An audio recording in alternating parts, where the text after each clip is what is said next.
શ્રી સ્વામિનારાયણ ગાદી ગ્રંથ પ્રકરણ 15મું તત્વજ્ઞાન. પૂર્ણ પુરુષોત્તમ શ્રી સ્વામિનારાયણ ભગવાને જ્ઞાન આપ્યું કે ભગવાન સગુણ નથી અને નિર્ગુણ પણ નથી. ભગવાનનું મૂળ સ્વરૂપ તો એ બંનેથી પર દિવ્ય તેજોમય છે. સગુણ અને નિર્ગુણ તો એ ભગવાનના કોઈક અલૌકિક ઐશ્વર્ય છે.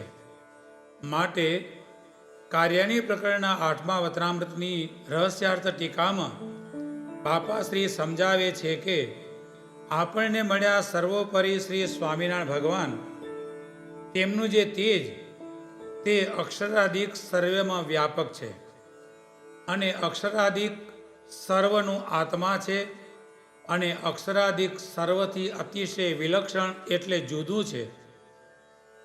અને એ વ્યાપક તેજ તે અતિશય સૂક્ષ્મ છે. તે સ્વામિનારાયણ ભગવાનના અક્ષરધામનું નિર્ગુણપણું છે. અને એ જ જે શ્રી સ્વામિનારાયણ ભગવાનનું તેજ તે અક્ષરાધિક સર્વનું આધાર છે.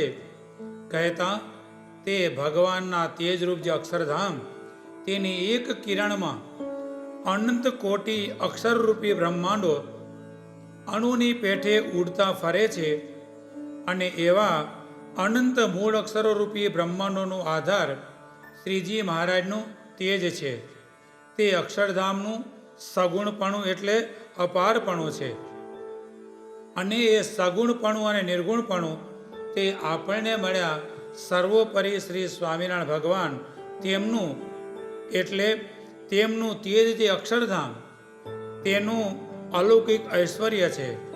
અને આપણને મળ્યા જે સર્વોપરી શ્રી સ્વામિનારાયણ ભગવાન તે તો એ અક્ષરધામ રૂપ જે તેજ તેના પણ આધાર અને કારણ છે. માટે સગુણ નિર્ગુણ એ તો ભગવાનના અક્ષરધામના ઐશ્વર્ય છે. અને સ્વામિનારાયણ ભગવાન તો તે સર્વથી ન્યારા છે. ભગવાનની સાકાર ઉપાસના સિવાય આત્મા કે બ્રહ્મ દેખાય જ નહીં. શ્રી સ્વામિનારાયણ ભગવાન ગઢડા છેલ્લા પ્રકરણના 36મા વચનામૃતમાં કહે છે, અમે અનંત ઠેકાણે ફર્યા, અનંત શાસ્ત્રો વાંચ્યા, પણ ભગવાનની ઉપાસના અને ધ્યાન સિવાય આત્મા કે બ્રહ્મ દેખાય જ નહીં. જેમ આકાશને જીભે કરીને 100 વર્ષ પર્યંત ચાટ્યા કરે તો પણ તેમાંથી ખાટો કે ખારો સ્વાદ આવે નહીં, તેમ ભગવાનની ઉપાસના વિના આત્મા કે બ્રહ્મને દેખવાની ઈચ્છવું તે તો આવું છે. માટે ભગવાનની ઉપાસના વિના આત્મા કે બ્રહ્મ દેખાય જ નહીં. પ્રતિમા લાંબા કાળે કલ્યાણ કરે છે એ ઉરુકાળવાચક કલમ સર્વોપરી શ્રી સ્વામિનારાયણ ભગવાને બાદ કરી અને કહ્યું કે મારી પ્રતિમા તે હું સાક્ષાત છું. જેવી દિવ્ય મૂર્તિ અક્ષરધામમાં છે તેવી જ આ મૂર્તિ મનુષ્ય રૂપે દર્શન દે છે. અને તેવી ને તેવી જ દિવ્ય કલ્યાણકારી પ્રતિમા મૂર્તિ છે. એ ત્રણેય સ્વરૂપ એક જ છે, તેમાં એક રોમનો પણ ફેર નથી. તે કહ્યું છે કે દિવ્ય સ્વરૂપ જે છે અક્ષરધામે તે જ મનુષ્ય રૂપ નિદાન. આજે તો શ્રીજી પ્રગટ ભગવાન. ત્રીજું સ્વરૂપ તે પ્રતિમા જાણો, સર્વે એક જ છે રાખો ધ્યાન. આજે તો શ્રીજી પ્રગટ ભગવાન. રોમ ફેર નહીં એકે ત્રણેયમાં, શ્રીજી વચને સમજો સુજાણ. આજે તો શ્રીજી પ્રગટ ભગવાન. આપણને મળ્યા સર્વોપરી સ્વામિનારાયણ ભગવાન તે સદાય પ્રગટ અને પ્રત્યક્ષ છે અને પ્રતિમા સ્વરૂપે પણ પ્રગટ અને પ્રત્યક્ષ છે. સદગુરુ ઈશ્વરચરણદાસજી સ્વામી બાપા રહસ્યાર્થ ટીકામાં પૂછે છે કે જેમ સર્વોપરી સ્વામિનારાયણ ભગવાનના મૂર્તિ પધરાવેલ છે તેમ અન્ય અવતારોનો પણ મૂર્તિ પધરાવેલ છે, તો તેમને પ્રગટ અને પ્રત્યક્ષ કહેવાય કે નહીં? ત્યારે જીવન પ્રાણ બાપાશ્રી તેનો ઉત્તર આપતા કહે છે કે પ્રગટ થવે કરીને અને અંતર્ધાન થવે કરીને પ્રગટ કે પ્રત્યક્ષ કહેવાતા નથી.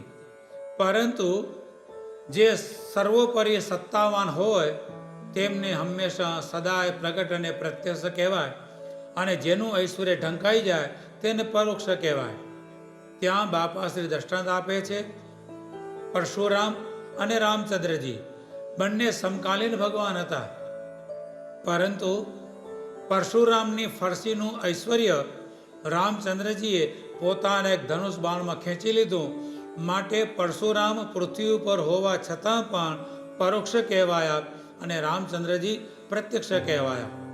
તેમ આપણને મળ્યા સર્વોપરી સ્વામિનારાયણ ભગવાન. તેના ઐશ્વર્યમાં બીજા બધા જ અવતારોના ઐશ્વર્ય ઝાંખા પડી ગયા, ઢંકાઈ ગયા. માટે સ્વામિનારાયણ ભગવાનને સદાય પ્રગટ અને પ્રત્યક્ષ કહેવાય. અને તે સ્વામિનારાયણ ભગવાન આજે પણ પ્રતિમા સ્વરૂપે પ્રગટ અને પ્રત્યક્ષ છે. અને તેમણે પોતાના અનેક ભક્તોને પોતાના પ્રત્યક્ષપણાના પ્રમાણ આપી અને દર્શન કરાવ્યા છે. શ્રી સ્વામિનારાયણ ભગવાનને સર્વ કરતા હરતા જાણવા એટલી જ વાતમાં કલ્યાણ છે. અને બીજા સાધન તો એ ભગવાનની પ્રસન્નતાને અર્થે છે. કાર્યણી પ્રકરણના 10મા વતનામૃતમાં શ્રી સ્વામિનારાયણ ભગવાન કહે છે કે જીવનું કલ્યાણ તો આટલી જ વાતમાં છે, જે પ્રગટ પ્રમાણ એવા જે સ્વામિનારાયણ તેનું જ કર્યું સર્વે થાય છે. પણ કાળ, કર્મ અને માયાદિક કોઈનું કર્યું કાંઈ થતું નથી. એવી રીતે ભગવાનને વિશે જ એક કરતાપણું સમજવું એ જ કલ્યાણનું પરમ કારણ છે. અને તો પછી આ બધા ધ્યાન, ભજન, જપ, તપ, માળા આ બધું શા માટે? તો એ બધા જે સાધન છે તે તો ભગવાનની પ્રસન્નતાનું કારણ છે. બાકી કલ્યાણ તો ભગવાનને સર્વ કરતા હરતા જાણવા એટલી જ વાતમાં છે.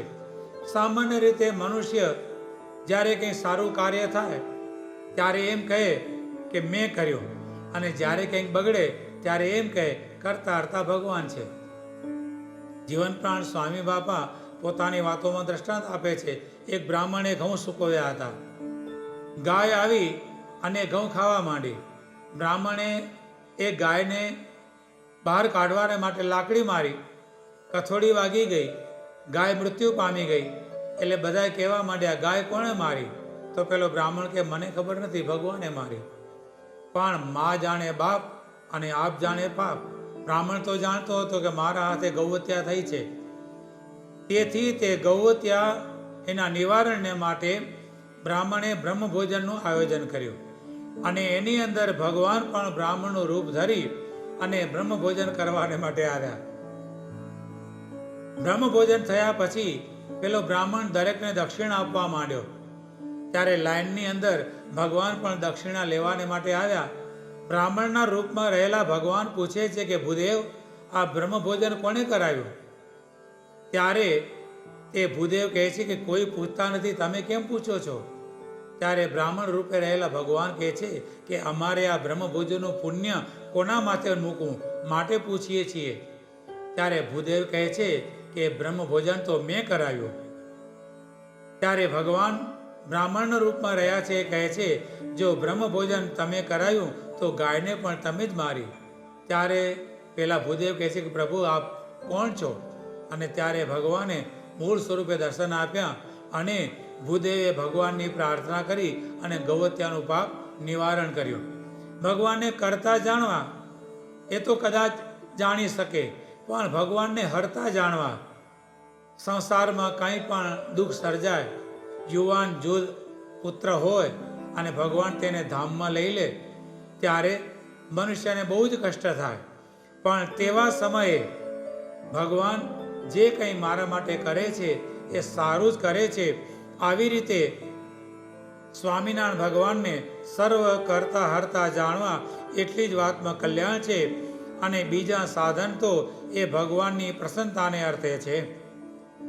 શ્રી સ્વામિનારાયણ ભગવાનને પ્રસન્ન કરવાના ઘણા સાધનો કયા છે. તેમાં પ્રેમ રક્ષણા ભક્તિ છે તે સર્વે સાધનમાં શ્રેષ્ઠ છે. ધર્મ, જ્ઞાન અને વૈરાગ્ય એ ત્રણેય અંગે સહિત પતિવ્રતાપણે ભગવાનની પ્રેમ રક્ષણા ભક્તિ કરવી અને તે ભક્તિ કરતાં કરતાં પોતાના સ્વરૂપને પુરુષોત્તમ રૂપ માનવું. આ સ્વામિનારાયણ સંપ્રદાયનો સિદ્ધાંત અહમ બ્રહ્માસ્મિ નહીં, પરંતુ અહમ બ્રહ્મદાસોસ્મિ. હું ભગવાન છું નહીં, હું તો ભગવાનનો દાસ છું. આવી રીતે પોતાના સ્વરૂપને કહેતા પોતાના આત્માને પુરુષોત્તમ રૂપ ભગવાન રૂપ માનવું. શ્રી સ્વામિનારાયણ ભગવાને અમારો મત વિશિષ્ટાદ્વૈત છે એમ કહ્યું અને તેનો અર્થ સમજાવ્યો કે વિશિષ્ટમ ચ વિશિષ્ટે વિશિષ્ટયો અદ્વૈતમ ઇતિ વિશિષ્ટાદ્વૈતમ. વિશિષ્ટમ ચ એટલે બંને સાકાર સ્વરૂપ. અત્યારના યુગ પ્રમાણે દ્રષ્ટાંત લઈએ તો કોમ્પ્યુટરનો યુગ છે. કોમ્પ્યુટરમાં કોઈ પણ એક વ્યક્તિનો ફોટો તમે ડાઉનલોડ કરો અને પછી એ કોમ્પ્યુટરની ટેકનિકથી એ વ્યક્તિના ઘણા બધા પ્રતિબિંબ કરવામાં આવે અને પ્રતિબિંબ બધા દેખાય અને તે પણ જે મૂળ વ્યક્તિ છે તેના જેવા જ દેખાય. અને પછી વળી પાછી ટેકનિક અજમાવો અને જેટલા પ્રતિબિંબ કર્યા છે એ બધા જ પ્રતિબિંબ પાછા મૂળ વ્યક્તિમાં સમાવી શકો છો. એમ સ્વામિનારાયણ ભગવાનનો આ વિશિષ્ટાદ્વૈત મત છે. ભગવાન પોતે સદાય દિવ્ય સાકાર સ્વરૂપ છે. ભગવાન ક્યારે પણ નિરાકાર નથી. લોકમાં એમ કહેવાય છે કે તેજ એ જ ભગવાન છે. ના, નિરાધારો ન તેજ આ સિદ્ધાંત છે. તેજ ક્યારે પણ આધાર વિના રહી શકતું નથી. તેજને હંમેશા આધાર જોઈએ. તો એ તેજના આધાર સદાય દિવ્ય સાકાર મૂર્તિ સ્વામિનારાયણ ભગવાન છે. એ સ્વામિનારાયણ ભગવાન પોતાના શરણે આવેલા પોતાના આશ્રિત તેને વર્તમાન ધરાવી સ્થૂળ સૂક્ષ્મ કારણ ત્રણેય દેહથી પૃથક કરી અને એ જીવાત્માને પોતાના જેવો જ સાકાર બનાવે અને એ સાકાર થયેલા પોતાના જેવા જીવાત્માને ભગવાન પોતાની મૂર્તિમાં લીન કરી દે. આને કહેવાય વિશિષ્ટાદ્વૈત. ભગવાન અને મુક્ત એ બંને સાકાર સ્વરૂપ. મુક્ત સાકારપણે ભગવાનની કૃપાથી ભગવાનની મૂર્તિમાં લીન થાય અને દેખાય એક ભગવાન. આવું સર્વોત્તમ જ્ઞાન રહસ્યાર્થ પ્રદીપિકા ટીકા સહ વત્રામૃતમાં છે. શ્રી સ્વામિનારાયણ ભગવાન પોતે જ પોતાના સંકલ્પથી પ્રગટ થઈ જુદા જુદા રૂપ બતાવે છે, પણ સંકલ્પ અને સંકલ્પી એક જ છે અને અનેક જીવોના કલ્યાણ કરે છે. તે કહ્યું છે કે છો તો એકને દિશો છો દોય, તેનો ભેદ જાણે જન કોય. ભગવાને મૂર્તિ દ્વારા એ પૂજા અંગીકાર કરવી, થાળ જમવા, વાતચીત કરવી એવું દર્શાવી પોતાની પ્રતિમા પોતે સાક્ષાત ભગવાન છે તેવો પોતાના ભક્તજનોને અનુભવ કરાયો. જે મંદિરોમાં મૂર્તિઓ પધરાવેલ છે, વર્તમાન કાળે એ મૂર્તિઓ પ્રગટ અને પ્રત્યક્ષ ભગવાન છે અને એની પ્રતીતિ એ ભગવાન પોતે જ કરાવે છે, અનુભવ કરાવે છે. એવા પ્રેમી ભક્તો ભગવાનને થાળ ધરાવે, દૂધ ધરાવે તો એવા પ્રેમી ભક્તનું દૂધ પણ ભગવાન અંગીકાર કરે. એમણે જે થાળ ધરાવ્યા હોય તો ભગવાન લાડુ, દાળ, ભાત, શાક વગેરે થાળ પણ અંગીકાર કરે.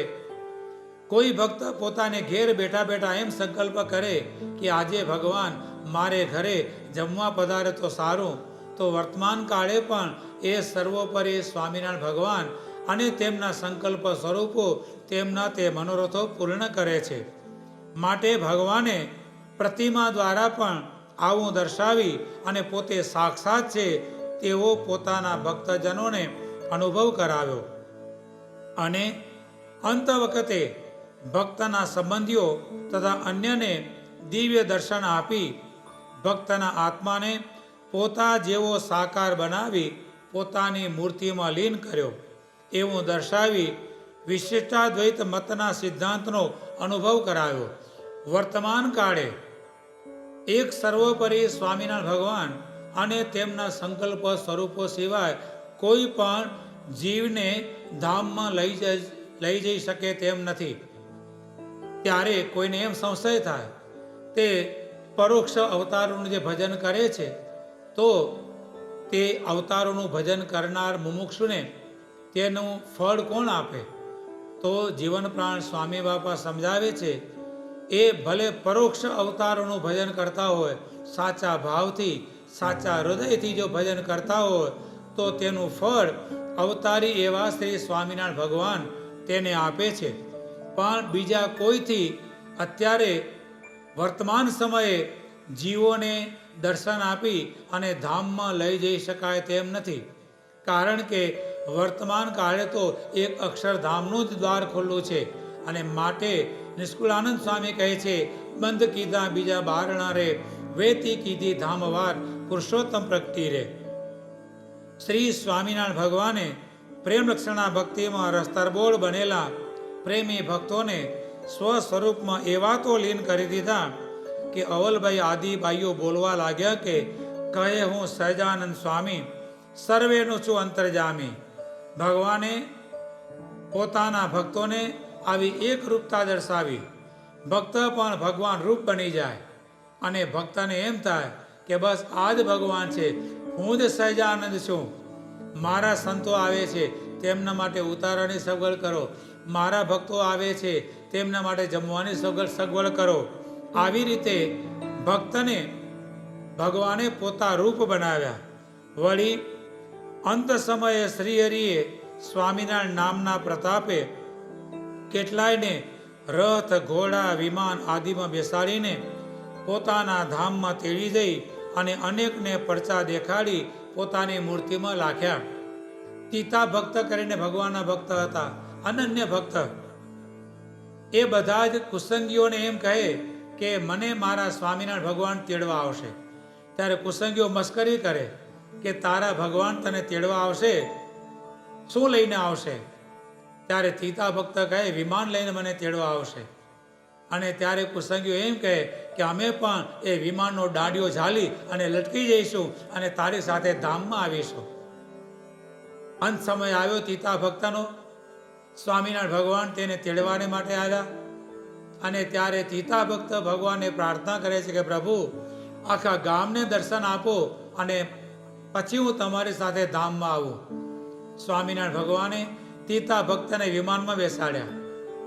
વિમાન એ ગામ ઉપર ચક્રાવા લેવા માંડ્યું અને તીતા ભક્ત વિમાનમાં બેઠા બેઠા કુસંગીઓને કહેવા માંડ્યા કે આવો આ વિમાનના દાંડીએ લટકાઈ જાઓ, જુઓ ભગવાન મને વિમાન લઈને તેડવા આવ્યા છે. અને આમ તીતા ભક્ત કહેતા કહેતા ભગવાનના ધામમાં સીધાવ્યા. અને ત્યારે કુસંગીઓને એમ થયું કે ખરેખર સ્વામિનારાયણ ભગવાન સાચા અને સ્વામિનારાયણ ભગવાનના અનન્ય ભક્તો સાચા. માટે સ્વામિનારાયણ ભગવાને આવા અંત સમયે કેટલાયને રથ ઘોડા વિમાન આદિમાં બેસાડીને પોતાના ધામમાં તેડી જઈ અનેકને પરચા દેખાડી અને એવા ભક્તને પોતાની મૂર્તિમાં રાખ્યા. ઇતિ શ્રી તત્વજ્ઞાન એ પ્રકરણ પૂરું થયું.